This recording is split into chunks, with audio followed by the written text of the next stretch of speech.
I'm Samantha Brooks. I'm Mel Brooks. And this is the beginning of a video we definitely haven't just shot already. Yeah, right. And we're going to talk to each other for a little while, and a lot of it, I promise, will be interesting.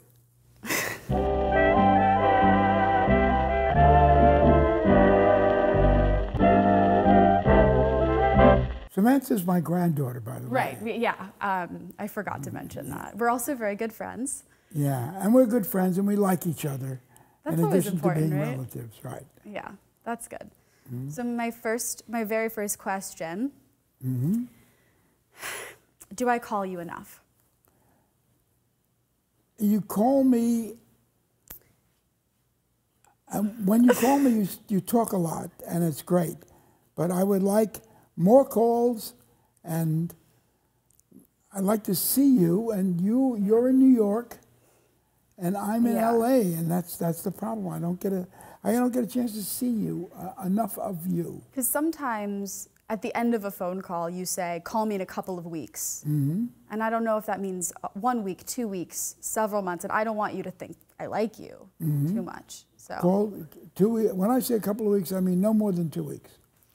what do you think is a movie from your generation that you think everybody should see that we probably don't know about? There's so many, you know, everybody talks about Citizen Kane. It's not bad. It's good. I like Citizen Kane. Yeah, it's film school staple. Yeah, but there were so many movies that I thought were more interesting, like Casablanca was more interesting than Citizen Kane. So, Naughty Marietta. yeah, Naughty Marietta. Yeah, the Jeanette MacDonald, Nelson Eddy, operetta music. You know, nobody knows about them. And then what of your movies? But I have a guess already. Do you think everybody should see, more people should see? But wait, but I want to say it if you could think of one on the count of three, because I feel like I know what you're going to say. Okay. You know what I'm going to say? I know what you're going to say. Yeah. I hope so. Yeah. 1, 2, 3. The 12 chairs. 12 chairs. Very good. I could have guessed. Very good. Very good. I know that because when I was a kid and I was with friends, they would all say, our parents would say, oh, we should watch Blazing Saddles, which I'm sure made you uncomfortable sitting with a bunch of like 10-year-old girls and wanting to watch that movie. And you'd say, oh, but there's a beautiful movie that I made called 12 Chairs.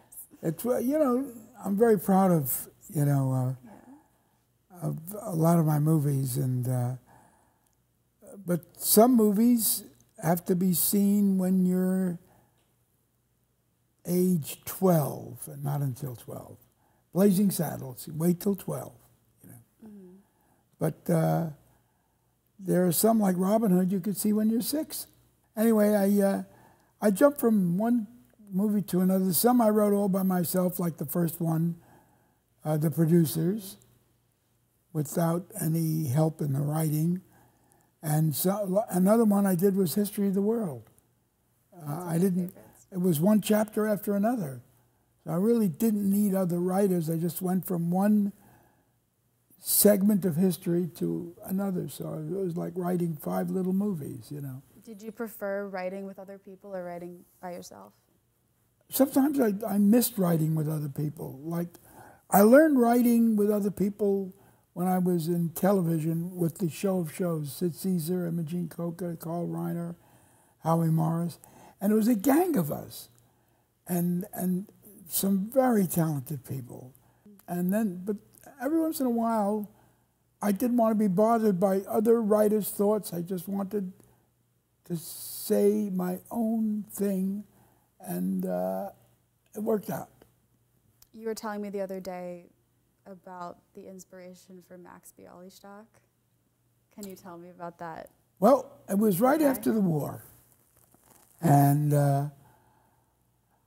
I had been kind of in show business when, you know, the Borscht Belt, and then I was kind of flirting with show business, and there was an ad in the show business newspapers, a Variety or something, that said, Benjamin Kutcher Productions, assistant wanted, 48th Street, you know. So I did. I went to his office, which is in the movie. I just copied his office with this big half-moon window looking down on 48th Street. And I walked in, And he said, "Who are you? What do you want?" I said, "Well, you put an ad in the paper for an assistant, and I'm here to apply for the job." He said, "Get out and come in again. This time knock. Knock loudly." So I think he was embarrassed because when I walked in, he was putting up a clothesline and hanging his underwear out to dry in his office, which I don't think they were allowed to do. But anyway, I went out. I knocked on the door. He didn't answer for a long time. I guess he was punishing me. I knocked, and finally he said, "Who is it?" And I said, "It's Mel Brooks applying for a job." So he said, "All right, come in." I came in, and he said, "When you came in before, did you see anything?" I said, "No, nothing at all." He said, "Good. You're a liar. That's what I need, a liar." So anyway, he taught me a lot about the seamy side of show business, and he was the first one I learned that would raise a little more money than he needed to produce his plays, so that in case they were flops, and they always were flops, he'd have eating money, sleeping money, rent money, stuff like that. He was quite a guy, quite Benjamin Kutcher. I learned a lot from him, and he actually became Bialystok in my head, for this crazy crescendo of flesh screaming for help. What a guy! What a guy! Benjamin Kutcher. Do you have a lot of people that have become characters? Well, friends. Friends, yeah, like Gene Wilder was Bloom right from the beginning. He was timid, and he was shy, and then he would be insane. Just explosions of joy and want and need and fear, and So it's a good question. Yeah, Dave Chappelle in Robin Hood.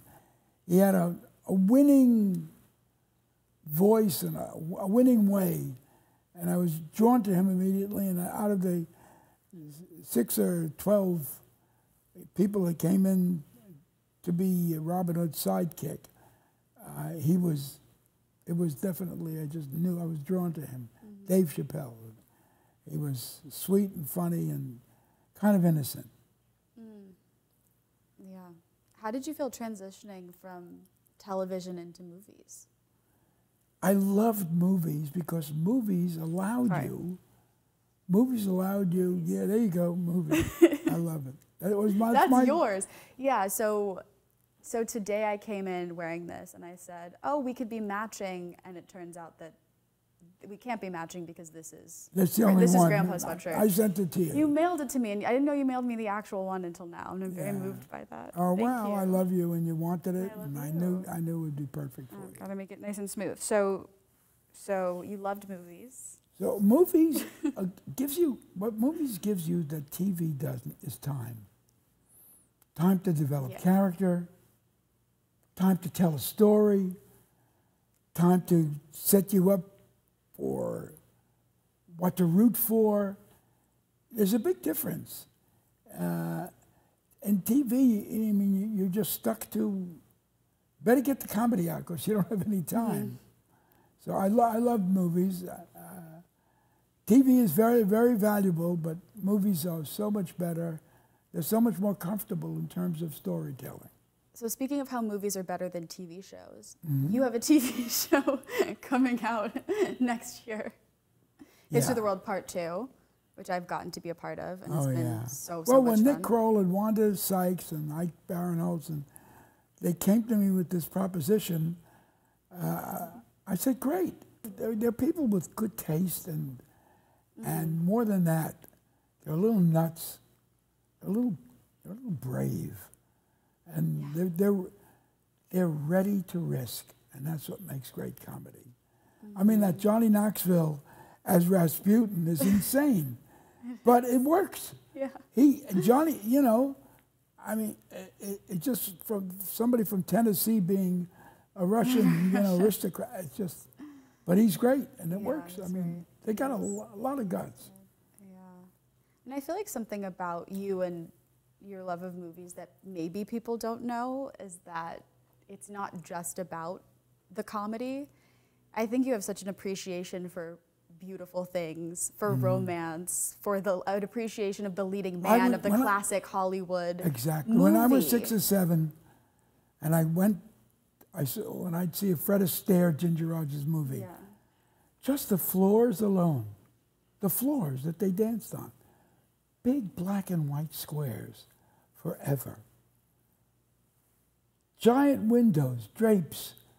I mean, the settings were thrilling enough without a movie being shot in them. Yeah. And, you know, and beautiful, you know, Irving Berlin songs or Cole Porter songs or Gershwin songs, and it was like you went to another world. You went to another world. You left Williamsburg. You left 365 South 3rd Street. You left that tenement. You left poverty. You left alleys and cats and garbage cans. You were in these fabulous settings, you know. Movies saved your life. They gave you a whole other world to live in. Yeah, and something that I appreciate, I think, is the movie High Anxiety, which I watch when I am in New York and I miss you and I haven't seen you in a while, especially in the past couple of years, because you look like yourself. Yeah. You're not dressed up like, you know, a little alien or in prosthetics and whatever. But I think that movie, and you can tell me how you feel about it, feels like you as the Frank Sinatra leading man. You get to sing, and you get to wear suits, and you get to be with Madeline Kahn. Yeah, it's magic. Movies. You get to be, you get to be a dream, you know. A funny-looking Jewish kid from Brooklyn decides to be a leading man, you know, and only in the movies can that come true because, you know, it's.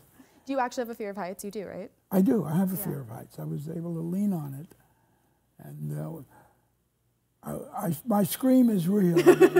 Looking down at the, you know, I screamed for real. Hitchcock loved the movie. Oh, yes. I remember he pitched. He pitched a great joke. Yeah. He said, I have a good joke for you. He said, the good guy is running from the bad guys. The bad guys are chasing the good guy.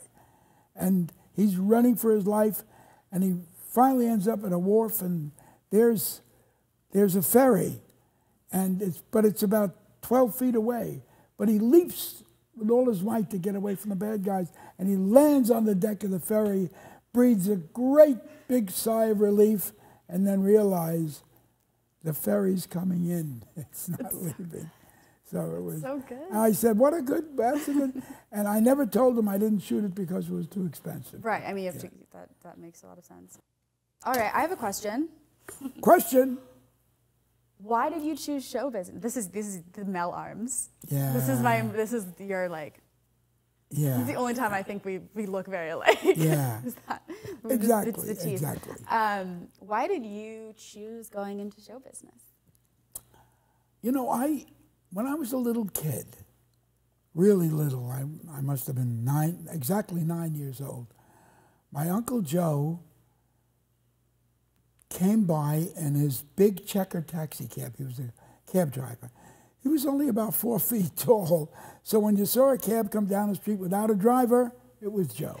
It was just, you saw hands on a wheel. And, you know.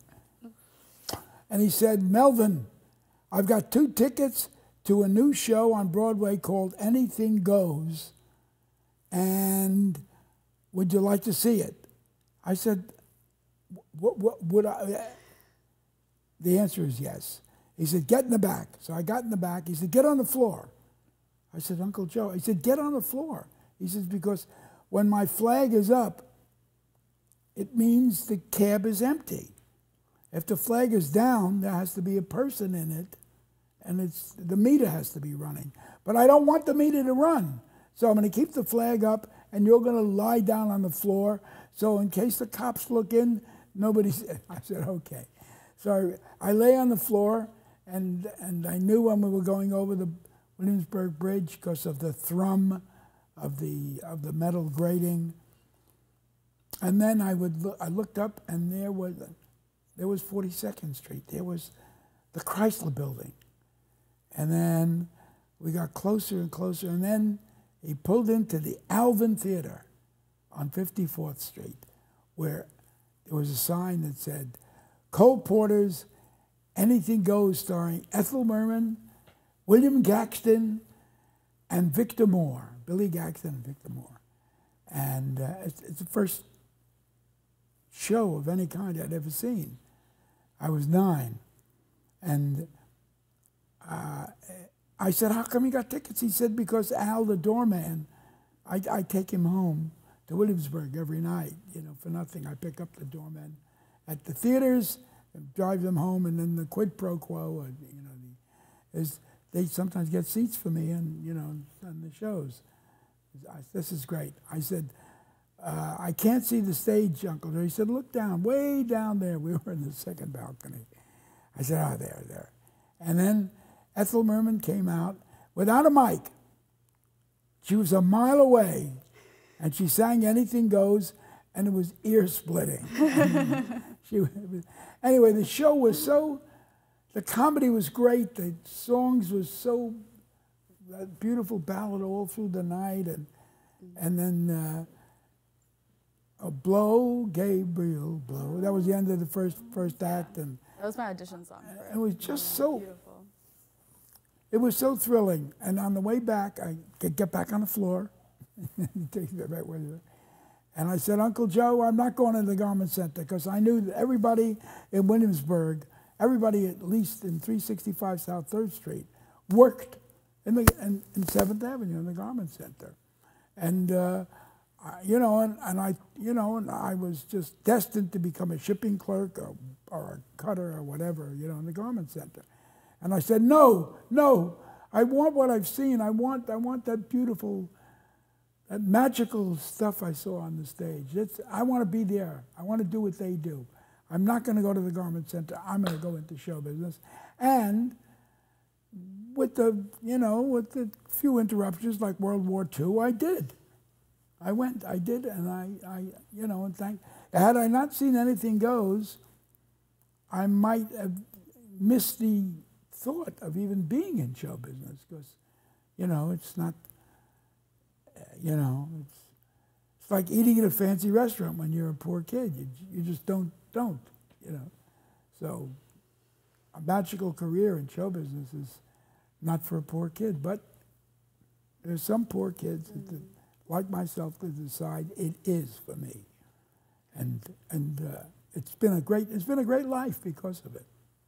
So then, how old were you when you went to the Borscht Belt? 14? I was 14, and I was a busboy and a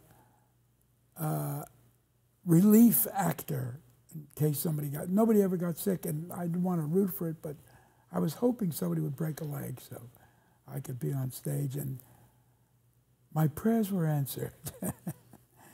The guy who was playing the district attorney in a play that night called Uncle Harry, a murder mystery. I stepped in a gopher hole. He broke his leg. They needed somebody.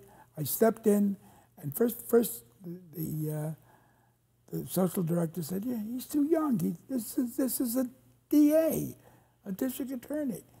So he said, "Okay, I read the lines. He liked it. He said, "Make him old."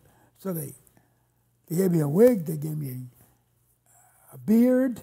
They shoved some towels in my back. I said, "Look, I'm not Quasimodo. It's not, you know, it's Uncle Harry." But anyway, they made me as old as they could, and there I was, my debut at the Butler Lodge in Hurleyville, and then sitting at my desk as a DA, as a district attorney, and Uncle Harry comes in, and I knew my lines, and I said, there, Harry, relax, have a seat. Here, have a glass of water." And the water was, I poured a glass of water, it was kind of slippery, and lo and behold, the whole glass of water hit the silver salver below it, crash. The audience froze, the band froze, all the other actors froze. What to do? I walked down to the footlights, took off my beard, and I said, "I'm sorry, I've never done this before. I'm only 14," and the director of the show came at me with a kitchen knife, and he chased me through 3 or 4. So that was a bad beginning, but it was a beginning. It was a beginning. I have a nice question. Good question. Well, I do a podcast in addition to other things. I know, they're great. Thank you. Oh yeah, I heard you listening to one. Thank you for letting me see them. And one of our questions that we ask, our big question of the podcast at the end of every episode, is about friendships that have impacted our guests' lives. So I wanted to ask you the same question about a friendship or friendships that have impacted your life. Oh, well. Besides Anne Bancroft? Friendship. Anything. Yeah. Carl Reiner. Carl Reiner was my best friend. My support, my enemy, he was everything. Because, when we did the 2,000-Year-Old Man, he'd ask questions that were impossible. He always tried to trap me. He'd always try to humiliate me. And he said, there's nothing funnier than a talented person trapped in a corner and can't get out. And that's what he tried to do to me. And I miss him very, very much. Yeah. I miss Carl. Well, I know you go to his house every day. I used to go, yeah. Every night? Before it was up for sale, I'd still go to his house and sit next to the empty chair that was Carl's and watch Jeopardy and stuff we used to do together. Yeah.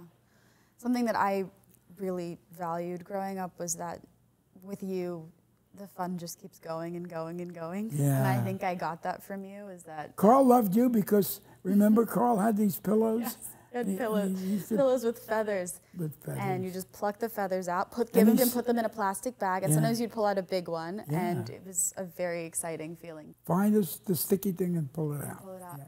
Yeah. And so people would sit and we'd rotate pillows, because you had to get your back to get the quills out. So we kind of rotate them around. He loved you. I really loved Carl, and I miss him. I loved going to his house after dinner. So talk about friendship. I mean, I was really, we were locked at the hip. I mean, we were together. We waited, every day we waited to see each other and torture each other and whatever it was. I missed him. He was so great on the show of shows. Sid Caesar used to do silent movie. We did silent movies, takeoffs. In 1952, on television, nobody had even heard of a silent movie, except if you lived in New York or maybe Chicago or San Francisco or something, or LA. But otherwise, there were no silent movies, but we made fun of silent movies. Because Sid Caesar was a genius at Italian, French, Japanese, whatever. And the only one who could keep up with him was Carl Reiner in those languages. Tante grazie, figlia mia. Oh, Carl could do great fake languages, but he could also do incredible improvised Shakespeare like no one I've ever heard before. Oh, I'm glad you mentioned that, Carl. He got better hands on fake Shakespeare than on real Shakespeare. He got bigger applause and bow, I miss him so much. Yeah, those are special. I have a vision. You were meant to be in show business. Of all my family, and I mean, you were destined to do it. You were destined to perform, and you can sing, you can dance, but more important, you have that intrinsic light in you that glows. And you're going to do it. You're going to do it. Samantha Brooks, you're going to do it. Well, I think I owe a lot of that to you and seeing your appreciation of movies and sets. One of my very, very first memories that I think maybe is the equivalent of your Ethel Merman was going to the set of the producer's movie, not the one that happened many years before my birth, because I'm very young. Yes, yes. But the musical, and let's see if it's going to ring again. Yeah, we don't mind a brief interruption. Dave will get it. It was so sweet what you said about Fred Astaire, because he's right behind you. Oh, he's right I love Fred Astaire. You know who I love is Eleanor Powell. Eleanor Powell. I think she deserves more attention. Well, she was the best now. The best tap dancer in the world. I mean, you know, Fred Astaire saluted her ability to dance. There aren't stars like that anymore who are tap dancers, who are known for being great tap dancers. Yeah, true. I mean, I've seen them on stage, but imagine if you found like a Ryan Gosling and they were like, well, he is the best tap dancer in the world. Yeah, amazing. It just doesn't happen. It just doesn't happen. I wish it did. I love tap. Agreed. Make an all tap movie. Well, listen, you love show business, and I think show business loves you. Thank you. I think in a similar way to the way you loved it as a kid. I remember going to the set of The Producers, as I was saying, the musical, and being in fake New York. Yeah. And I have a real soft spot for all the fake New Yorks on all the few studios, lots that I've been in LA and in New York. And it was in New York, but it was all indoors, and the ground underneath the fake cement was like a squishy rubber, and I just couldn't get over that you could be in the city, but it was all shrunken down to your control, and it was amazing. Yeah, and the perspectives were different. The facades were beautiful, but then there was a Sardi's, but then inside it was scrambled eggs, catering scrambled eggs. Yeah, and I just had this fantasy of New York being like that all the time for me, because I was an anxious kid walking around the city. But it never is. It's all magic. It's all magic. It was so magical, and you had snuck in the little Easter eggs. I think there was like something from a play that Annie had done, or a movie, and her posters were on the glass of the restaurant. It was just so special and beautiful. Makes me cry. Yeah, that was one of my favorite memories. So it makes me happy to hear you encourage me in that way, because I think you've given me that window into something that meant a lot to you, and I hold that very dear to my heart. That leads me to another question. So, as you know, as we've talked about a bit, I'm directing a web series that I wrote in the fall, which I'm super excited about. Great. And it's a comedy, and it's my first time directing something that I'm calling a comedy. I think for obvious reasons, I've been a little bit hesitant to say I'm writing comedy, even if I'm writing jokes all the time, or writing fiction that's funny. Or you're my granddaughter. It's in your blood. You got to do it. But so I'm embracing that. I'm calling something a comedy, which is a little bit of a complex for me, but I'm doing it. And so I wanted to ask, as someone with such a long career in movies, and also in comedy series like Get Smart, your show of shows, what is your advice for someone directing and writing their first comedy series? My advice is to follow your instincts. Don't worry about society. Don't worry about criticism. Don't worry about I better not do that. Do it. Follow your instincts. Follow your whatever your genius is. Follow it. Do it. Don't be afraid. Take as many chances as you can, because sooner or later, it's going to explode and it's going to be there. But a lot of trouble with a lot of people is that they say, well, that isn't societally, that isn't right, and I never mind right. Just do what you think is funny. Anyway, tell me more about this web series. Yes, it's a dark comedy about chronic pain, which when I tell a lot of people it's about chronic pain, they don't think it's going to be funny, and they think it's a very depressing drama, and that's absolutely not what it is at all. And you make it funny? Yeah. Chronic pain? Yeah. Well, I mean, I think the story that I've been going through, because I deal with chronic pain, I live with chronic pain, it's not easy. And I was feeling really stuck, and I had graduated college right into a pandemic, and was watching my friends. I mean, we had this conversation. I was talking about the friend characters based on some of my actual friends. I said, well, all of them are super successful. And you said, no, they're not. They just seem like they're really successful, but they're not actually. Of course. Achieving everything at 22. But I felt stuck, so I said, well, how do I write myself out of feeling stuck? I'll write a character who feels stuck, who's in pain, whose friends are all... Brilliant, you're attacking it. All of her friends are having these jobs and careers, and she's just stuck feeling sorry for herself. And it's really a story of looking at chronic pain and saying, well, this itself is not the story, because it's in the name, it's chronic, it's constant, it doesn't move, it doesn't change. But how can I do things around it? Can I gain independence without it? And the entire story is about finding independence and also being an imperfect person dealing with chronic pain, because I have noticed in a lot of media that I've watched that when you have a sick character, whether that's a person with a degenerative illness or a person with a disability, they always take on this sage-like role as if they're so wise and knowledgeable, and they go and kind of submit to their condition and tell the protagonist, oh, live the life that I couldn't. And I call it the manic pixie sick girl. And I was like, I don't want to write that girl, because I'm not that girl. And I want to write the girl that is angry all the time, that makes bad decisions, that's in pain and is fighting it every step of the way. I love it. I love it. Good. So that is the story. It's called High Functioning, both because this character is technically high functioning, which is just the term that everyone assigns to someone who is suffering. Where are you going to get the money to make this? It's going to be a fundraiser in my social media bios.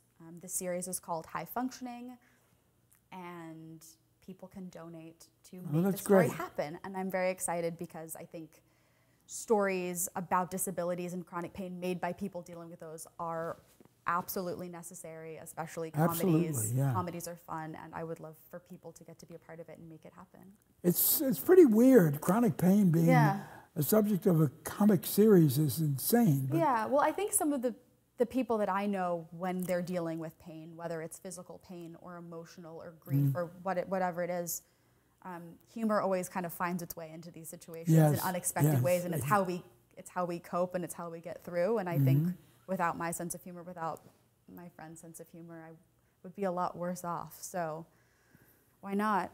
Why not? I'm very proud of you. Anyway, I wish you great good fortune, great good luck with it, and I'll make a couple of calls and try and get somebody on Richard Kind. Yeah, Richard Kind. I Richard Kind was back. I can't do an interview without talking about Richard Kind. He's in all of my podcast interviews, and I just met him on the set of your show. Very talented. I can't get over the fact that Richard Kind played Nathan Lane's role, Max Bialystock, in the producer's musical at the Hollywood Bowl. Yeah. And he really conquered 16,000 people. He was amazing. He's amazing. I have a Richard Kind fan club, as you know. I don't think anybody could do it, but I'm so proud. I'm so proud that you know Richard Kind, because I am proud of. I salute him. He was good, such a good, talented actor. I love him. I have one more question that's Ask related away. to absolutely nothing. What is your dating advice for me, your granddaughter?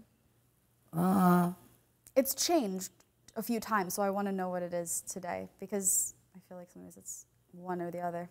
I really, I would say that the advice is forget physical and go for the mind. Go for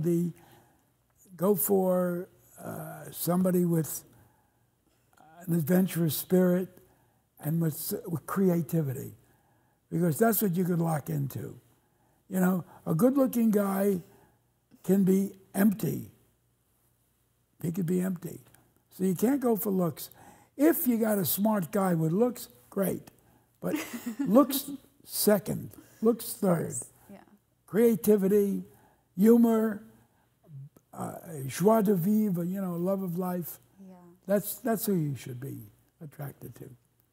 People who could see that in you, because you got it. They got to see it in you. No, that's good advice. Sometimes you don't go for looks, and they're just as bad.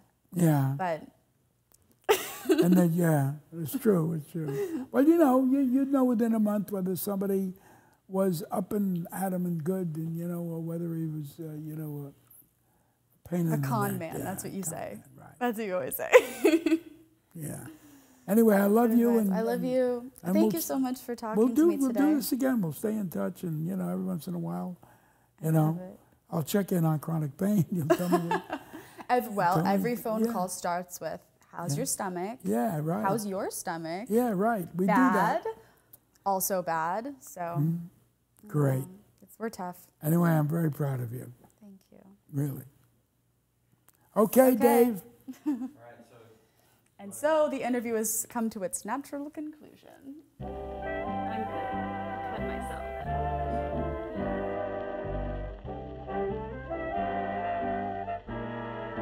He's great.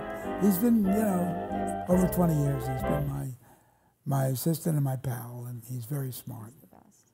I've been very lucky.